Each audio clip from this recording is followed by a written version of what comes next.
Aku nggak sabar deh pengen cepet-cepet pulang sekolah. Kenapa, Val? Tumben banget. Iya, soalnya hari ini tuh ada episode baru dari drama Korea yang aku tonton. Oh alah, pantesan. Soalnya kamu kelihatan bikin buru-buru pulang. Sabar, Val. Jam sekolah masih ada 3 jam lagi. Hahaha. Iya nih. Ngomong-ngomong soal drama, aku jadi keinget project drama kita deh. Yang Bardo dan Tony itu loh, tentang keluarganya Ruth sama Naomi. Aku jadi penasaran kelanjutan ceritanya Ruth gimana ya? Nah, si Ruth kan ketemu sama Boas. Terus kelanjutannya itu...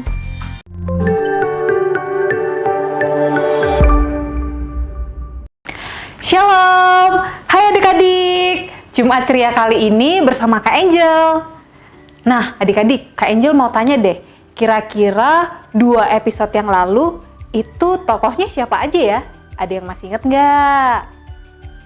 Ya, betul, Naomi dan Ruth. Nah, Kak Angel seneng deh, ternyata adik-adik rajin mengikuti Jumat ceria. Nah, cerita kali ini ceritanya tentang happy endingnya Ruth. Mau tahu ceritanya gimana? Yuk ikuti cerita Kak Angel. Naomi sangat lega karena Ruth bekerja bersama kerabat suaminya, yaitu Boas. Naomi yakin bahwa Boas bukan hanya seorang kerabat, melainkan Boas adalah seorang yang bisa menjadi penolong bagi keluarga mereka.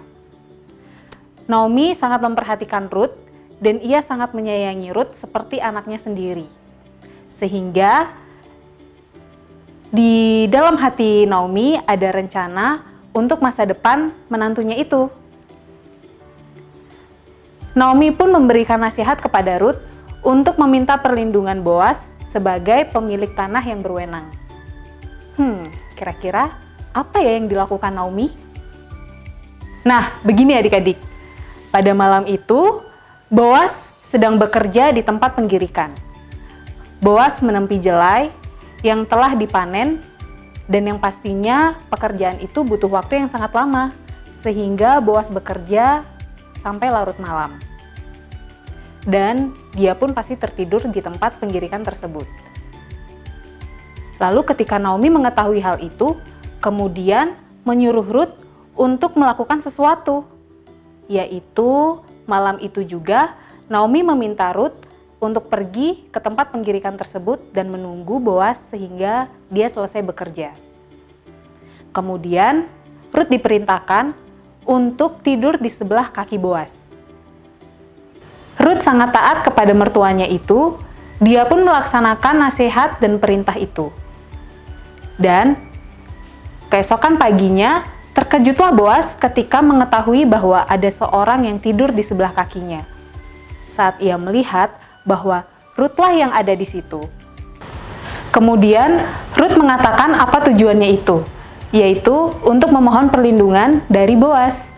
Maka Boas pun mengerti bahwa Ruth adalah perempuan yang harus ditolong dan dilindunginya. Boas dengan tulus menerima permohonan Ruth dan berjanji untuk melindunginya. Lalu, Boas pun mengambil langkah-langkah untuk menjadi pelindung Ruth dan Naomi. Dia berbicara dengan para tetua di kota dan mendapatkan hak untuk membeli tanah keluarga Naomi yang telah dijualnya. Dan kemudian, dengan penuh sukacita, Boas dan Ruth pun menikah. Nah, adik-adik, Ruth, Boas, bahkan juga Naomi, semuanya bahagia. Naomi saat kembali ke Bethlehem, awalnya ia menyebut dirinya Mara. Mara itu yang artinya pahit. Akhirnya kembali dapat merasakan sukacita yang menyenangkan dengan lahirnya anak dari Ruth dan Boas. Jadi, mereka hidup bahagia, happily ever after. Nah, adik-adik, cerita hari ini kita dapat belajar dari yang pertama, Naomi, yang selalu mengasihi Ruth, padahal bukan anaknya sendiri, hanya seorang menantu. Namun, Naomi selalu ingin melakukan yang terbaik untuk masa depan Ruth. Kalian juga harus bisa seperti Naomi ya, selalu mengasihi orang lain meskipun bukan orang tua, bahkan bukan saudara sendiri. Kasihi dan lakukan yang terbaik untuk orang lain. Lalu yang kedua, ada Ruth. Ruth seorang yang taat. Ruth sudah menganggap Naomi sebagai ibunya sendiri. Dan itulah sebabnya Ruth selalu melakukan apa yang dinasihatkan dan apa yang diperintahkan oleh Naomi. Gimana ya? Adik-adik di rumah udah taat belum sama mama papa? Atau sama guru-guru yang di sekolah? Atau sama kakak-kakak layan? Pastinya sudah dong. Lalu yang ketiga, ada Boas.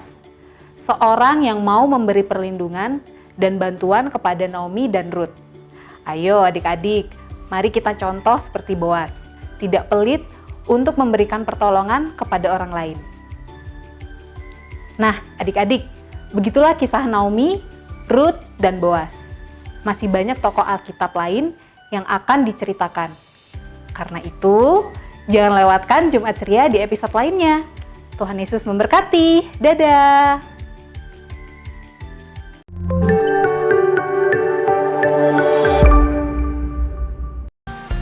Shalom adik-adik, bertemu lagi di pengetahuan episode 15. Nah adik-adik, di episode kali ini ada 3 hal, yaitu yang pertama ada jelai.